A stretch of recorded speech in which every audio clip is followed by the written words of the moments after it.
नमस्कार, फाइटर समाचार में आपका स्वागत है। पेश आज 6 अक्टूबर सुबह 6 बजे राजस्थान की खास खबरें।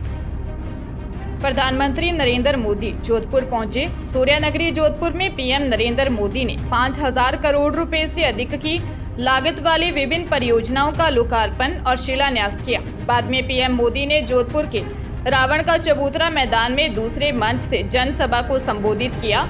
10 दिन के पीएम मोदी का तीसरा राजस्थान दौरा है। जोधपुर में पीएम मोदी ने कहा, कांग्रेस के पेपर लीक माफिया ने यहां के युवाओं का भविष्य बर्बाद कर दिया।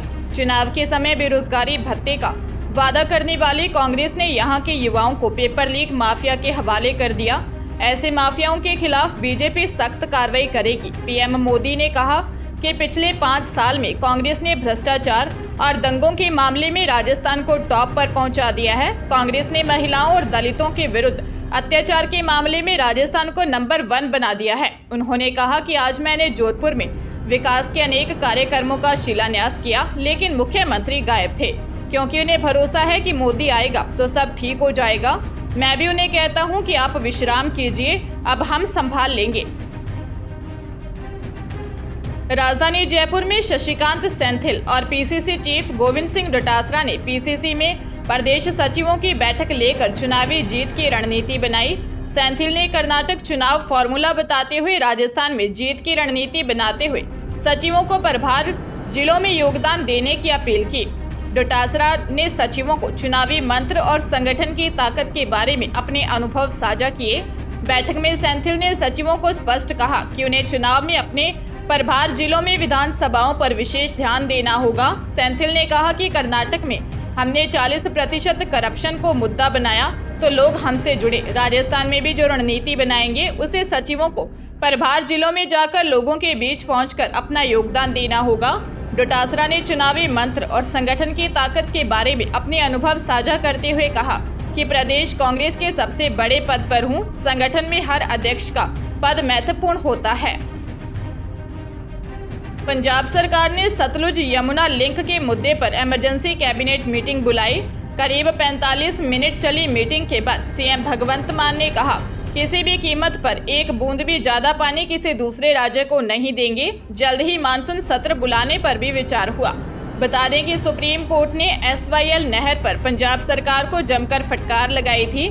सुप्रीम कोर्ट ने कहा था कि पंजाब सरकार इस मामले में राजनीति न करे, वह सुप्रीम कोर्ट को सख्त आदेश देने के लिए मजबूर न करें। पंजाब सरकार कानून से ऊपर नहीं है। माना जा रहा है कि कैबिनेट की बैठक में केंद्र सरकार द्वारा रोके गए रूरल डेवलपमेंट फंड यानी RDF पर भी चर्चा की गई। RDF को लेकर मुख्यमंत्री भगवंत मान एक पत्र राज्यपाल बनवारी लाल पुरोहित को भी लिख चुके हैं। प्रदेश भर के महात्मा गांधी स्कूल्स में टीचर्स की कमी दूर करने के लिए शिक्षा विभाग के प्रयास तेज हो गए हैं। पिछले दिनों प्रिंसिपल पोस्टिंग के बाद अब ग्रेड 2 के सीनियर टीचर्स और ग्रेड 3 लेवल 2 के टीचर्स को पोस्टिंग संभागवार जारी की जा रही है। माध्यमिक शिक्षा निदेशालय से हरी झंडी मिलने के बाद संयुक्त निदेशक ये सूची जारी कर रहे हैं। संयुक्त निदेशक के अनुसार इन टीचर्स को फिलहाल 1 साल के लिए पोस्टिंग दी गई है। इसके बाद इनके काम का आकलन किया जाएगा। जिन टीचर्स का काम बेहतर होगा उन्हें ही महात्मा गांधी स्कूल में भेजा जाएगा। वहीं शेष टीचर्स को अन्य सरकारी स्कूल में पदस्थापित कर दिया जाएगा। फिलहाल 1 साल के लिए ये टीचर्स काम कर सकेंगे। इन टीचर्स को तुरंत कार्यभार ग्रहण करने के निर्देश दिए गए हैं।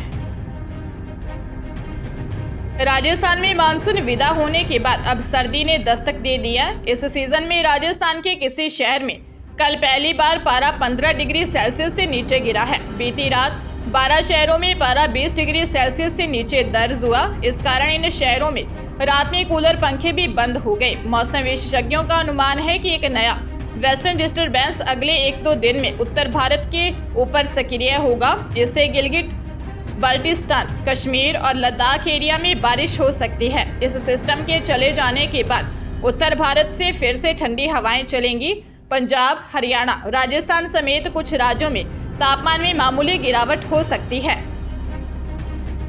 उदयपुर जिले में पड़ोसी पर गाली गलौज का आरोप लगाकर जानलेवा हमला किया। कोर्ट ने पिता पुत्र को 3-3 साल की कैद और 10-10 हजार रुपये जुर्माने की सजा सुनाई है।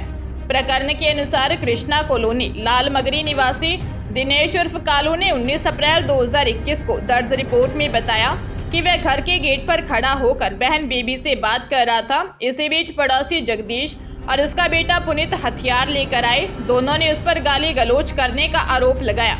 जगदीश ने उसका हाथ पकड़ा और पुनीत ने हमला कर दिया। मामले में पुलिस ने दोनों पिता पुत्र को गिरफ्तार किया और कोर्ट में आरोप पत्र पेश किया।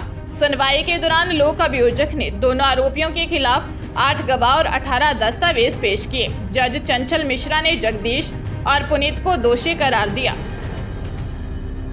सिक्किम में 3 अक्टूबर की रात को लोहोंक झील पर बादल फटने से तीस्ता नदी में अचानक बाढ़ आ गई, जिसमें 14 लोगों की मौत की पुष्टि हुई है, जबकि 22 जवान सहित 100 से ज्यादा लोग अभी भी लापता बताए जा रहे हैं।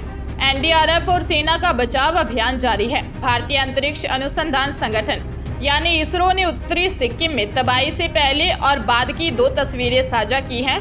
गंगटोक में एसडीएम महेंद्र छेत्री ने जानकारी देते हुए कहा, गोलीटर और सिंगतम क्षेत्र से 5 शव बरामद किए गए हैं। अधिकारियों ने कहा कि मृतकों में से 3 उत्तरी बंगाल में बह गए। एक अन्य अधिकारी ने कहा कि सेना के जवानों के अलावा 80 से ज्यादा नागरिक अब भी लापता हैं, जबकि 45 लोगों को बचाया गया, जिनमें 18 घायल हैं। जयपुर में 3 दिन पहले युवती की हत्या करने के मामले में किडनैपिंग और हत्या का केस दर्ज हुआ है।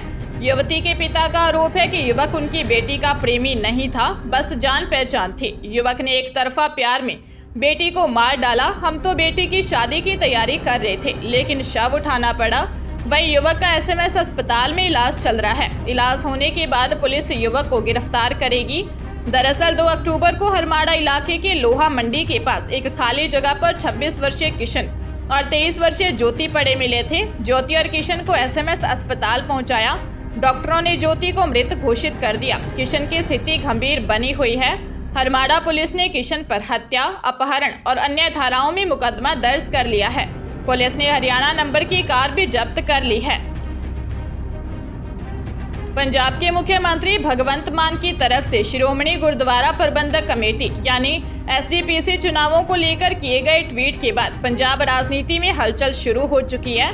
कैबिनेट की बैठक में भी एसजीपीसी चुनाव को लेकर बातचीत हुई है, लेकिन अगर तथ्यों पर गौर करें तो भरपूर कोशिश के बाद भी एसजीपीसी के चुनाव जून 2024 से पहले करा पाना संभव नहीं है। जानकारी के अनुसार एसजीपीसी के चुनावों के लिए मतदाता सूची तैयार करने की प्रक्रिया 21 अक्टूबर से शुरू होगी। फिलहाल चुनाव कब हो सकते हैं या कब करवाए जाएंगे, इस पर किसी ने टिप्पणी नहीं की है, लेकिन देखना होगा कि 2024 में संसदीय चुनाव भी होने वाले हैं और फिलहाल प्राथमिकता संसदीय चुनाव की होगी।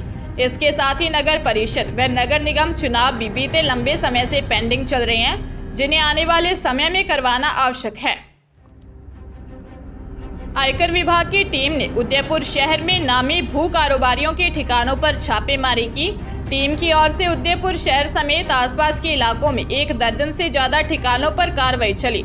आयकर विभाग के अधिकारी इन ठिकानों पर जांच में जुटे हैं। वहीं सभी जगह पुलिस की तैनाती की गई। जानकारी के सामने आया है कि इस कार्रवाई में जयपुर सहित अन्य जिलों की आयकर विभाग की टीमें शामिल रही। बताया जा रहा है कि आयकर विभाग की विभिन्न टीमों की ओर से उदयपुर शहर के गोवर्धन विलास, सेक्टर 14, हिरणमगरी और सेक्टर 11 में सर्च कार्रवाई की गई है।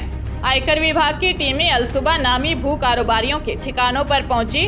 विभागीय अधिकारी भू कारोबारी के घर, ऑफिस सहित अन्य ठिकानों पर दस्तावेज खंगाले। कार्रवाई को लेकर अभी तक आयकर विभाग की ओर से किसी भी तरह का बयान जारी नहीं किया है। वहीं इस कार्रवाई के बाद से भू कारोबारियों में हड़कंप मचा हुआ है।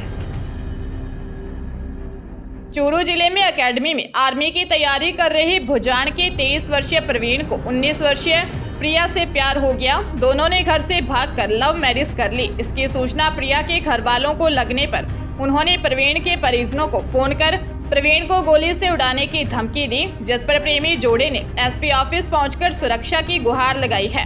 एसपी ऑफिस में जयपुरिया गांव तारानगर निवासी प्रिया मेघवाल ने बताया कि उसका ननिहाल पिलानी में है, जहां 2 साल पहले भुजान गांव के प्रवीण जाट से दोस्ती हुई। प्रवीण पिलानी की एक एकेडमी में आर्मी की तैयारी कर रहा था। इस दौरान दोनों में प्यार हो गया।